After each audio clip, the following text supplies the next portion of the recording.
Well, I had three passages read today: Genesis 19, Matthew 11:23 to 24, and Luke 17:28 to 33. And these are selective passages about Sodom and Gomorrah, for there are about 20 references to this passage outside of Genesis. 12 of them are in the Old Testament, and 8 of them come in the New Testament, and I've included just 2 of them, which use the passage slightly differently.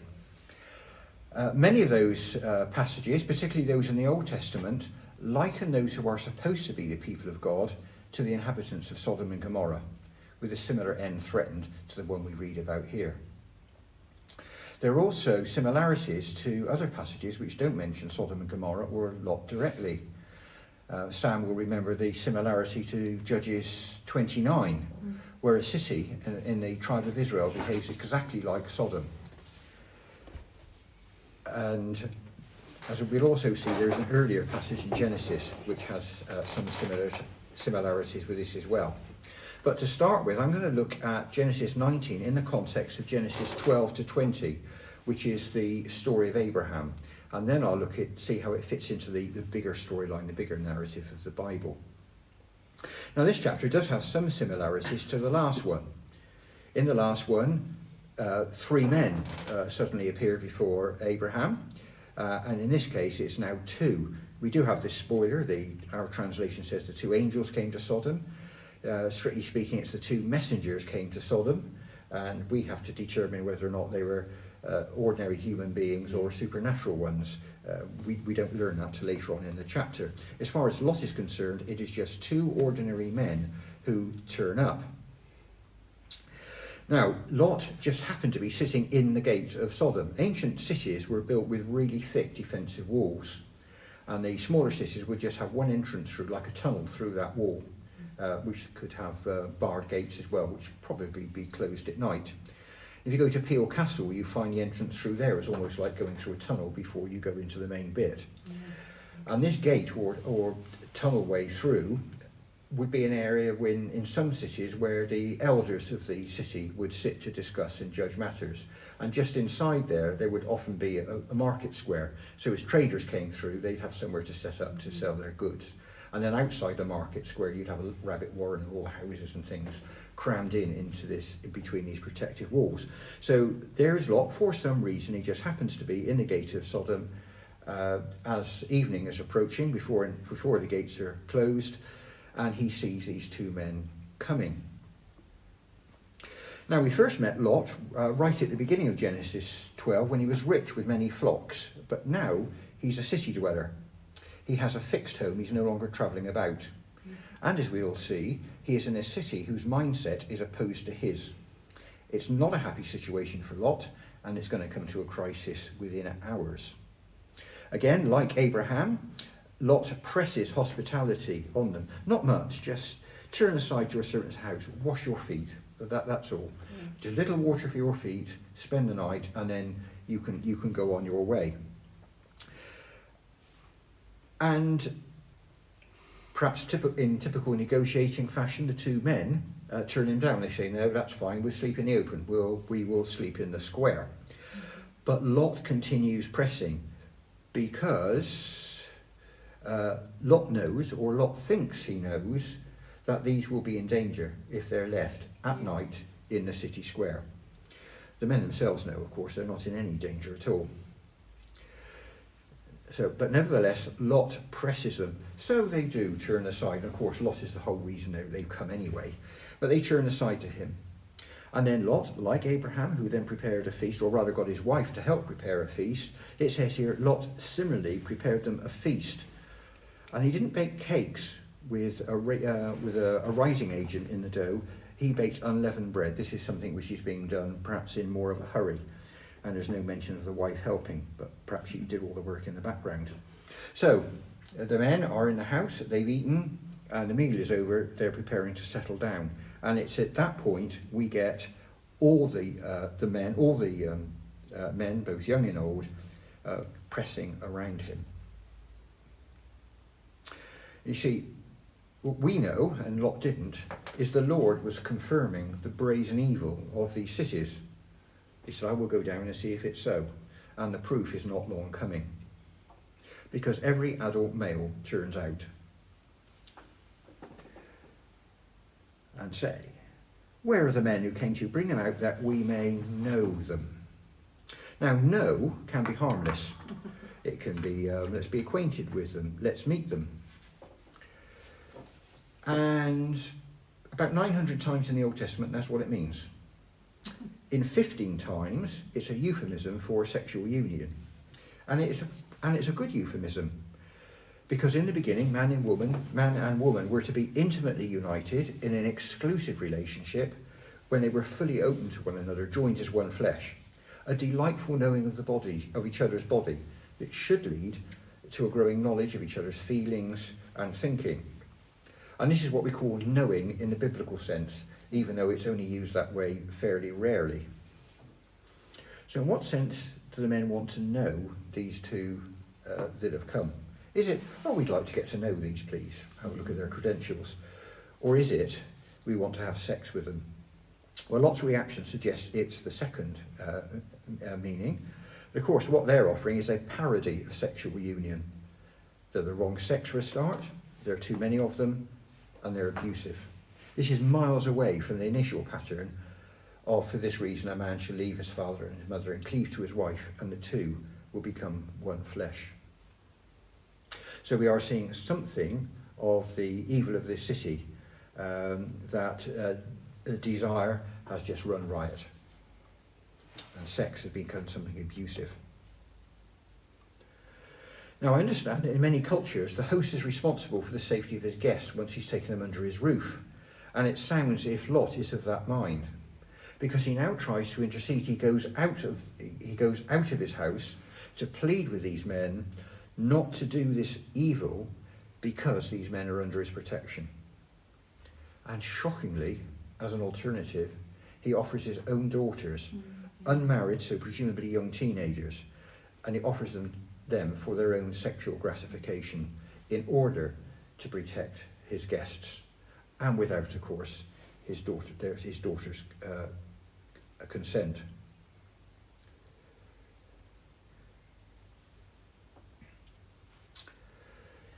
It's horrible. And at this point we might say, well, surely the similarity between Lot and Abraham has come to an end. But unfortunately, no.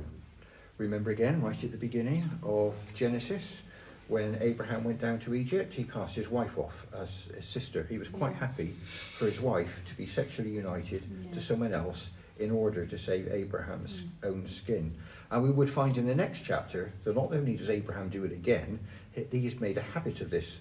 This is Abraham's standard practice. Again, he has made Sarah promise that she will say, "You are simply my sister," so that there will be no action against Abraham if anyone desires to take her. She was very beautiful, wasn't she?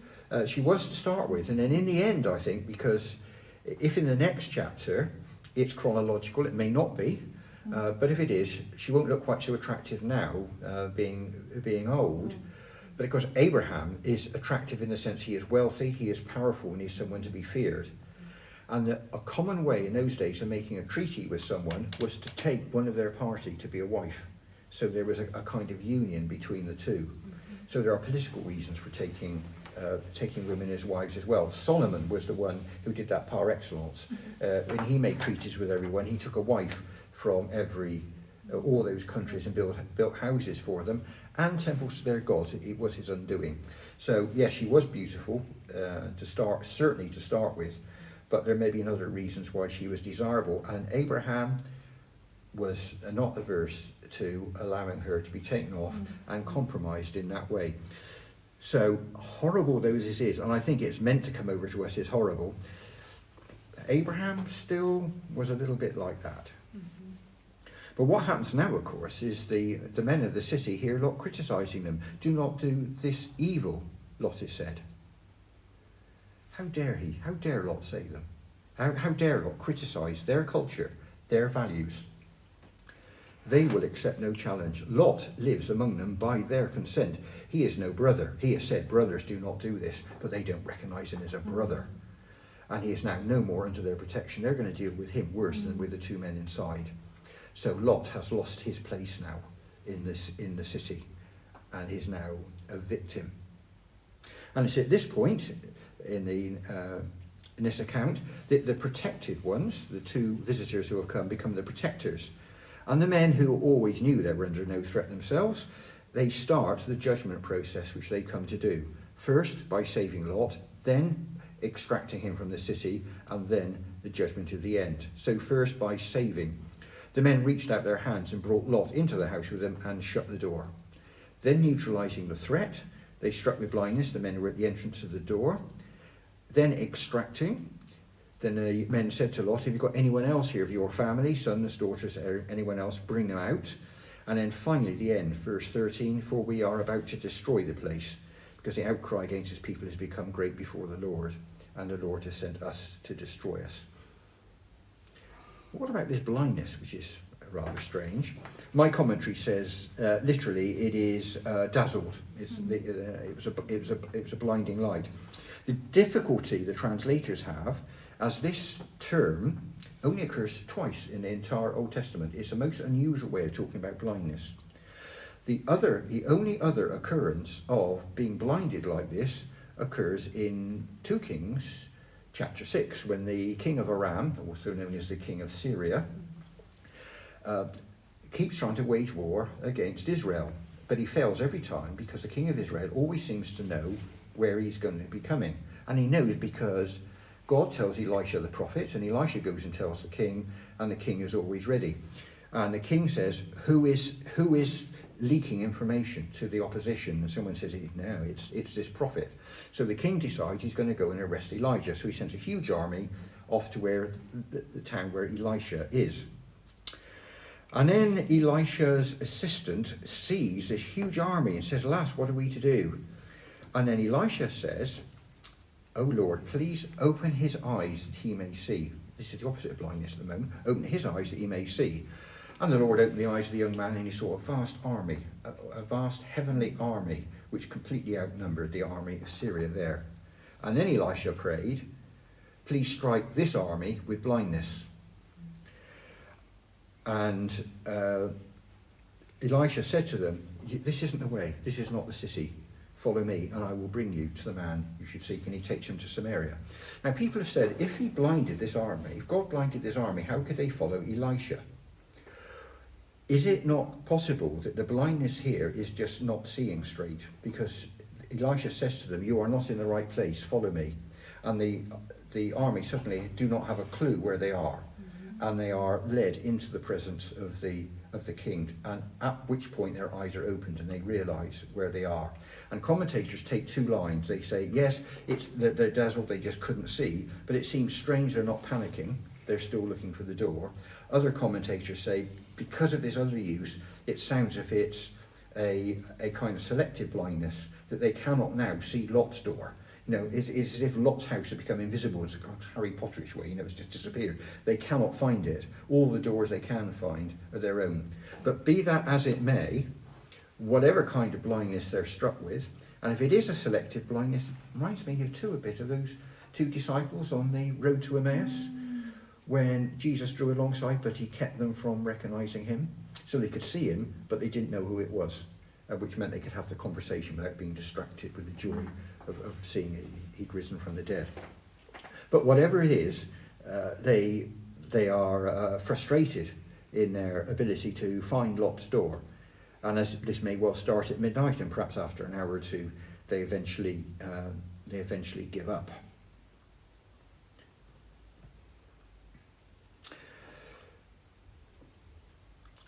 So it is now safe for the 2 messengers, the 2 men, to send out Lot to recover anyone else of his extended household that may be there. They're not using any divine knowledge to know who they are. It's just, Lot, you go and find anybody. Do you have sons-in-law?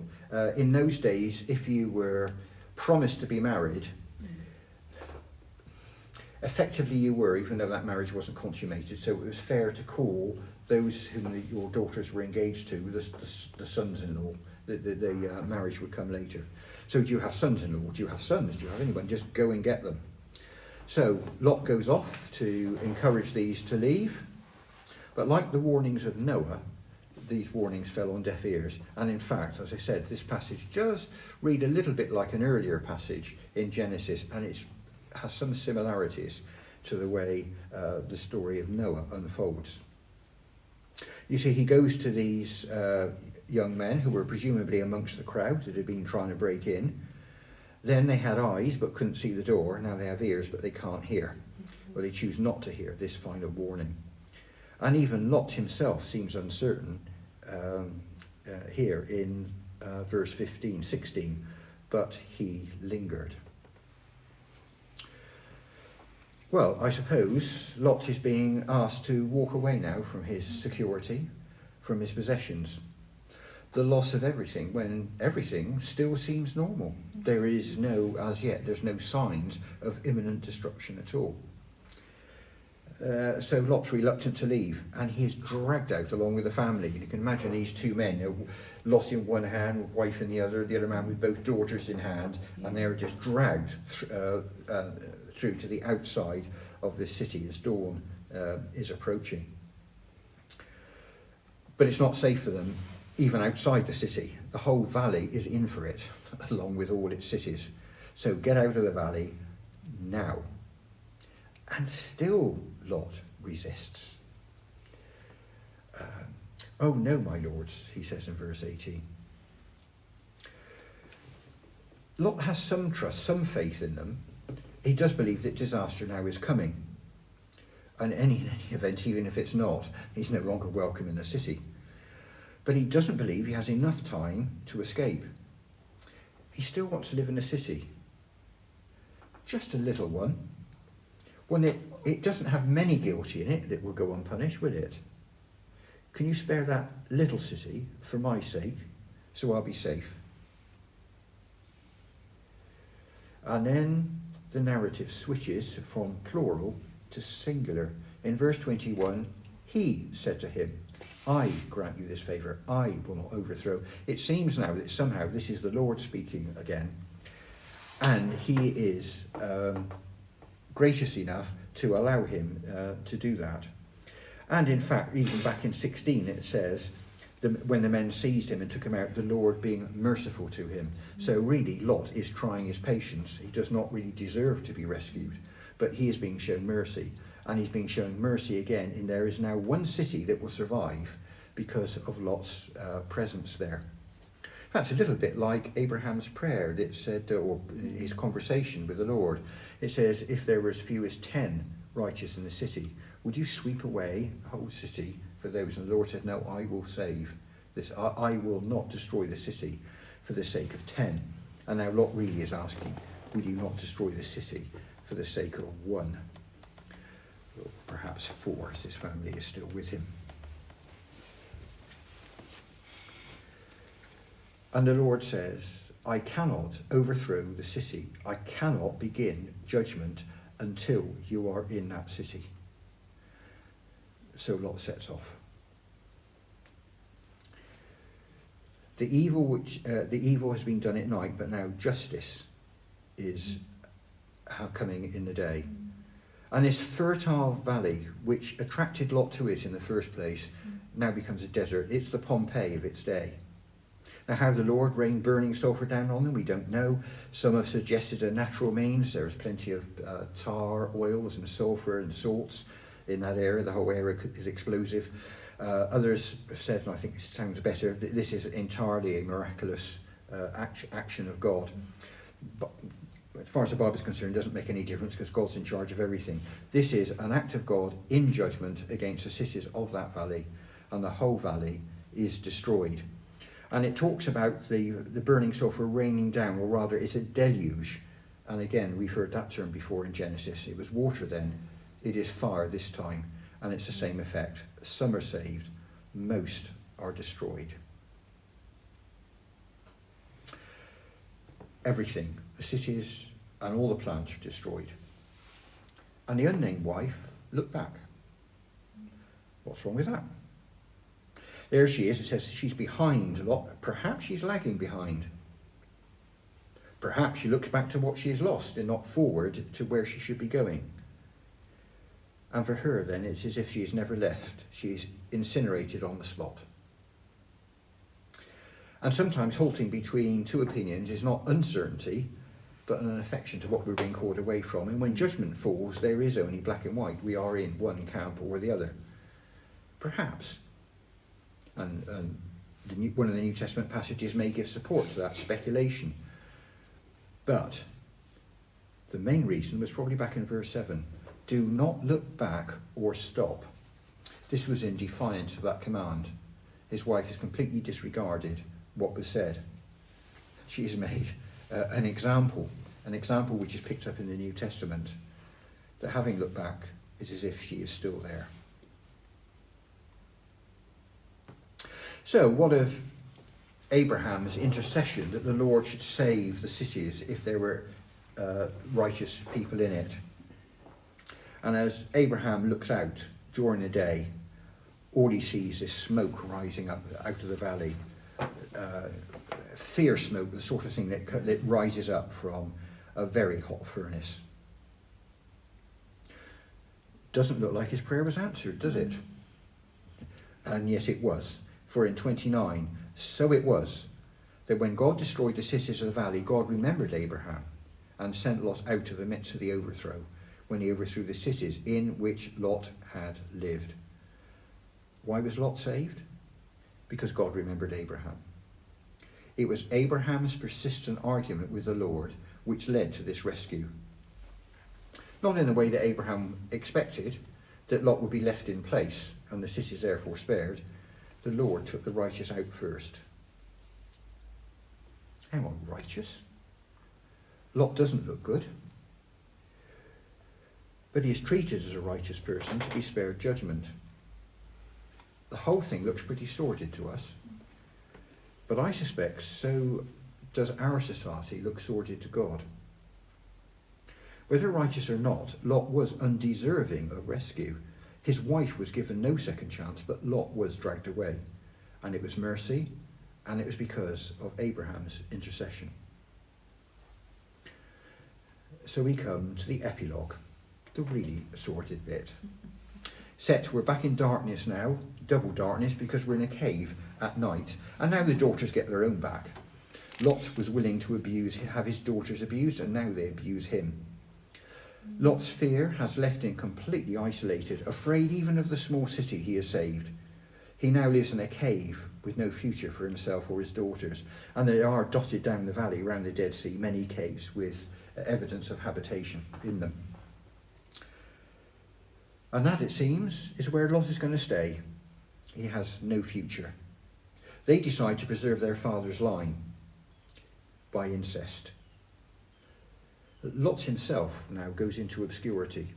As he departed from Abraham in 12, now he finally departs from the storyline altogether in this chapter.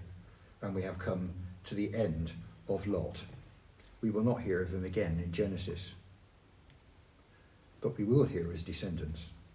Those descendants born of incest. The parting shot in this passage is that this is the origin of the troublesome Moabites and Ammonites, initially treated as cousins to Israel. I think when Israel was led through the wilderness, they were commanded not to touch the Moabites, the Ammonites, their cousins, but they proved treacherous. The Ammonites in outright war, and the Moabites used their women to seduce Israel into unfaithfulness. That's how this unpleasant chapter ends. But why is this passage included? After all, there's a great deal we haven't been told about Abraham in Lot, so presumably this sad, pathetic story has a purpose. Now, I suppose we can do that, compare and contrast with Abraham. Both were blessed by God as far as possessions go. Both were hospitable. Both showed some faith. One becomes a blessing. One does little good except to a city called small, because that's what Zoar means. When we first met Lot in chapter 12, I contrasted his walking by sight instead of to Abraham's walking by faith. Now that was a little bit unfair of me, because Lot wasn't given any specific promise to believe that we know about. There was nothing for him to put his faith in. But he was an example of worldly, short-sighted wisdom. He saw the valley of Jordan was fertile before Sodom was overthrown, and he therefore moved towards that city. His pragmatism led him to compromise and a very narrow escape, and a warning there for me. he followed what we call the now, what he could see, the material advantage of the now. But the now perishes.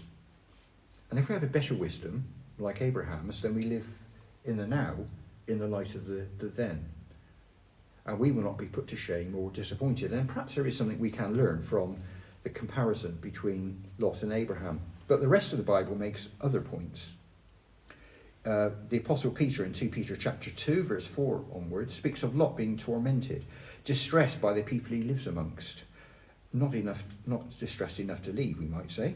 But Peter's point is that his readers, also distressed by the evil they experience, which they cannot leave, should take heart that the Lord knows how to deliver his people and reserve the ungodly for punishment. So as Lot was taken out and then the city was destroyed, his readers are assured the time will come when they will be taken out and their enemies destroyed. Some of the other Old Testament passages shockingly liken Sodom and Gomorrah to Jerusalem. And that's done by Isaiah, Jeremiah and Ezekiel. Now Ezekiel doesn't start straight away on the sexual immorality. This is what Ezekiel says to the people of Jerusalem. This was the guilt of your sister Sodom. She and her daughters had pride, excess of food and prosperous ease, but did not aid the poor and needy. They were haughty and did an abomination before me, so I removed them when I saw it. And some have used this passage to say God wasn't interested in the sexuality of the city. It was about this not sharing with the poor. But the climax is, and did an abomination before me. But he's highlighting all those things which Jerusalem is now doing. And they therefore now fall into the same category as Sodom. So Jerusalem should not be shocked by her exile into Babylon. Now, judgments of this sort we've seen here, where the cities are overthrown, are rare, fairly rare, and they are not the final judgment, but they are examples that warn and reassure that there will be one. It reassures those who await vindication, and it warns the world and the drifting Christian who listens to false teachers that says anything goes, which you'll find in Jude, for instance, verse 7, where false teachers were saying sexual behaviour does not matter. It warns the world and those who drift away from sound teaching that there will be an accounting. But a final judgment is very hard to believe when everything continues as it always has, and it's the evil ones who prosper. And that's why we have that Luke passage. Likewise, just as it was in the days of Lot, they were eating and drinking, buying and selling. Everything is going on as normal. And then the end comes suddenly.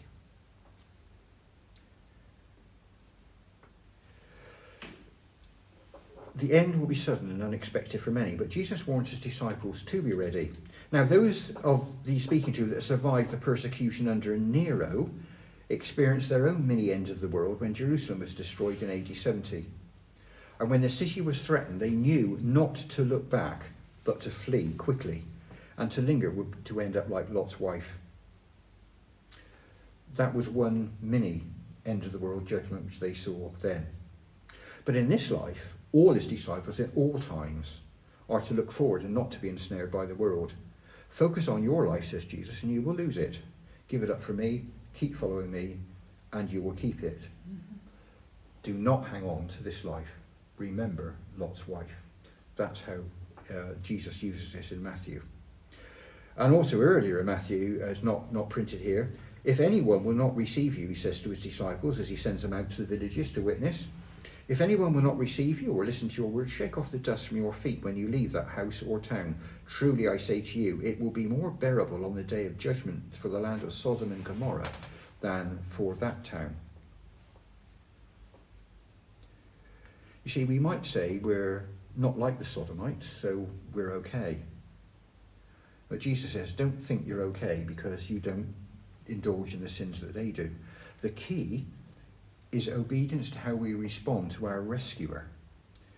Capernaum still had time, but it was in danger.